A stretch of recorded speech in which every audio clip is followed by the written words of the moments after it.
You know what comes up? I'm just going to share what comes up. So as a little girl, in all my elementary school years, growing up in Lacey, Washington, and at the time, and so wait, for those of you who don't know where Lacey, Washington is, it is south, about an hour south of Seattle, Washington. That's where I grew up. One of the very few black families growing up.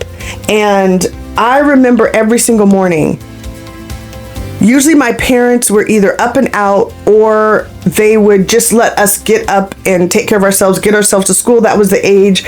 We were latchkey kids. You could come home, take care of yourself till your parents got home. Remember those days? It was a little bit more safe than it is now. But anywho, I remember getting up, and I, get up at a certain time, get myself out the door. My parents were usually up and moving, or they were already out the door. They were entrepreneurs. It was real. So by the time I would head to school, I remember it was like 8:20 or something like that, I would have to leave. We lived across the street from a neighborhood, but between us and that neighborhood was a very busy road. And there was a blind spot to the right of that road. And I would walk across my front yard, and I would stand there every day, and I would cross that road. I'm like, okay, gotta cross the road. If I could just zoom across the road, because if someone saw me coming down that hill, they wouldn't have been able to see me in time.